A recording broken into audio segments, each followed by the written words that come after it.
Hello, everybody. My name is Nim Dewhurst, and I've decided that I want to create a series on designing and building a fantasy world in detail because I don't think there's enough of that sort of stuff on YouTube or online. Anything that goes really in detail, I mean.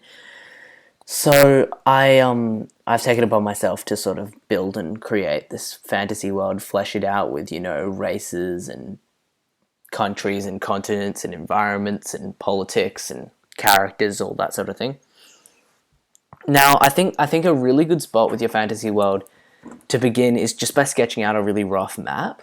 So that's what I'm going to do. I'm just going to begin with probably mapping out just one country and getting a feel for that country, how it's governed, who lives there, its rough area, and then later on we'll revisit an entire world map and flesh out individual countries in turn. But I think the best way to go about this is just beginning with one, so that way it doesn't take a long time. So my kind of idea, if we just start drawing here, is to go with a country really similar to ancient Ireland, in the sense it could be ruled by either various kings ruling different parts of it, or in fact, or get some fjords in here. Excuse my shitty drawing. I'm completely new to this drawing program and don't really have much skill with it. Yeah, so if we just take that as our country, we can revisit it later.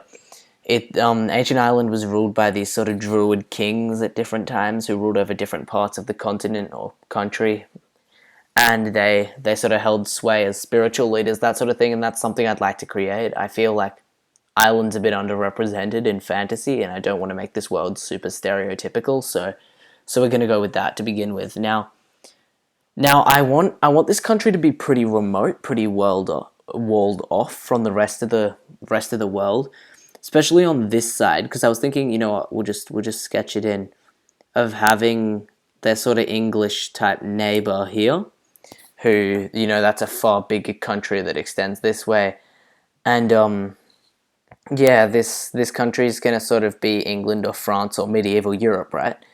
And then this here, this is our island, so I think a big mountain range across this border could be really cool and sort of separating them, making Ireland a bit more mystical, or our island, we'll rename it. We might even create like a Gaelic language or something at some point and, you know, go from there. But yeah, to begin with, I think, we might chuck some islands around the outside just to add a bit of realism. But let's throw some in these fjords because that's what you see in fjords. Maybe one here. Yeah, and we'll chuck a bigger one here just as sort of a bridging point between the two countries. Yeah. Sorry again, excuse my terrible ability with this program. So yeah, I think we'll try sketching in the mountain range now, which divides our island from our Europe or the rest of Europe. And yeah, I think this mountain range is going to be almost insurpassable. Like it'll be massive and really, really sort of, there might only be 3 or 4 passes through the mountains. And on the other side, I was thinking of having, really big, ancient, deep, old oak forests because I think that's super cool, that sort of thing. We could even have this island governed by druid lords or something like that, like ancient Ireland had. Now, I'm talking about druids. I think it's super important when creating a fantasy world to consider magic in your world and what role magic plays. Does it exist at all, or is your world, just like medieval our world but with different races or whatever? Or is it like subtle magic? Like if you think about George R. R. Martin's Planetos, or his Game of Thrones world, or Middle Earth by Tolkien. Both those worlds employ really subtle uses of magic. They don't have fireball slinging wizards anywhere, but you've got like sort of freaky rituals and spell casting that goes on behind the scenes, that kind of thing. But then you look at like the Aragon world, Alagasia, or even like anime like or manga like Naruto. The magic in those settings is much more obvious. It's a strong defining factor in life. It's not this mystical force. It's something that a large portion of the population can tap into and manipulate, and to a much more physical effect, chucking fireballs, flying, all that sort of thing. Now, I think we're going to go with the former of the two magic styles, because that's much more interesting to me, having this sort of mystical magic that's not fully understood that you can experiment with further in your world later on. I think that gives you much more opportunities for cool storyline and cool world building, so that's what we're going to do. Now, if this is a big ancient oak forest, and we're looking at fjords up here, which fjords are formed by glaciers, and mountains, which I assume are pretty cold, and England type, we're going to assume this country is in the colder region of our wider world. So, it won't be really far up north. We'll have like icy lands further that way. We'll just put like ice. Yeah, so we'll have icy lands further that way or whatever, and we'll probably have like an equator down here, maybe, something else over this way, I don't know. But yeah, this is going to be in the colder portion of our Earth. So these Druid Kings will be exporting things from their oak forest, like lumber will be a big one. That'll be sold to. You know what? This bit of the continent's pretty well walled off. So I think we'll put a line across here, just like that, and we'll call everything south of that line the Druid Kings country, their sort of Gaelic island place, and everything north of that and everything over here can be ruled by our English type people. They'll control it. They'll kind of rule it as a force that's more powerful than our Druid Kings, but can't quite get past this mountain range and impenetrable forest, and they don't see a need to. They have trade deals with these people. They're happy to let them coexist, kind of thing.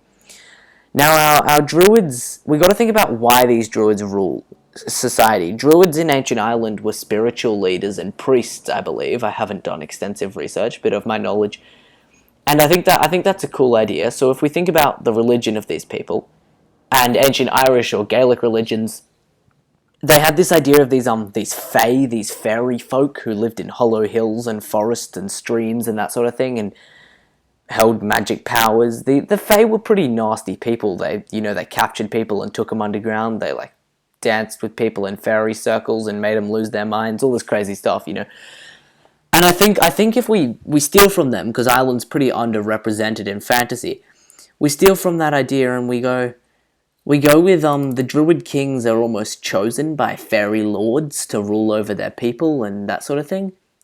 And, Druids are typically magic users in fantasy. Like, if you look at classic fantasy tropes like Dungeons and Dragons or Arthurian legends or whatever it is, the Druids have magical abilities, right?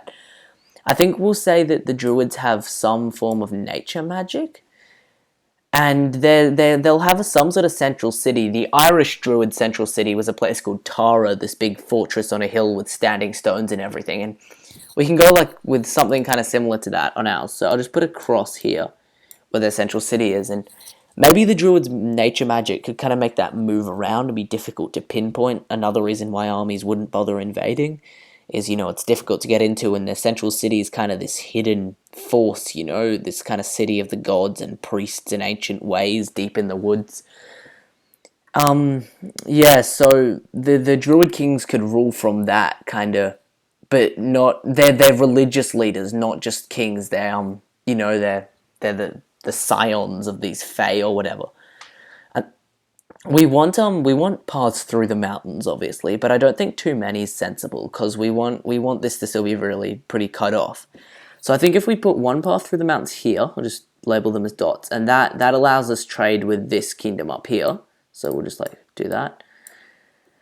Maybe one path, one path here could be cool, as kind of, the straight up you land. There could be a city on this peninsula, that kind of guards the path through the mountains, like a port city that trades with this place, and then any travelers or merchants have got to trek up through here and that sort of thing with their wares.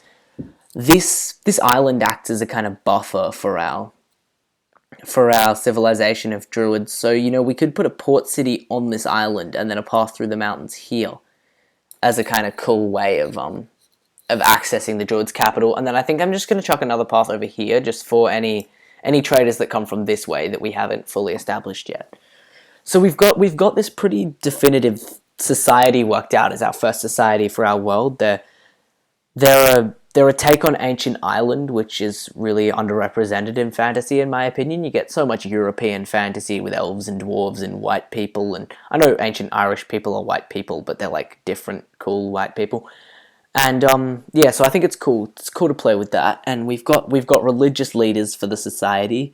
It's in a colder area. Their main exports are going to be furs, maybe some sort of magic produce, wood, that kind of thing.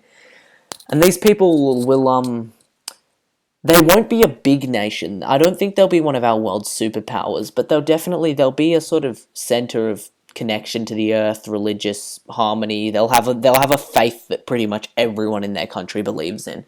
Whether that faith is true or not, we can talk about gods in another video, yeah. So basically, I think that about wraps it up for today as my first segment in this series. We've just kind of talked about one nation in particular, how it's governed in rough ways, sort of its geography, geology. We haven't discussed geology, that sort of thing. We've talked about its neighbouring nation really mildly, some form of England or France or Wales or one of those places.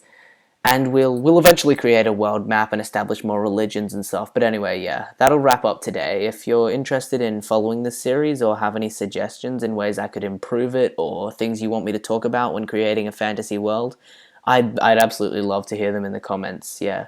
So that about does it. Thank you so much for viewing this, and see you later.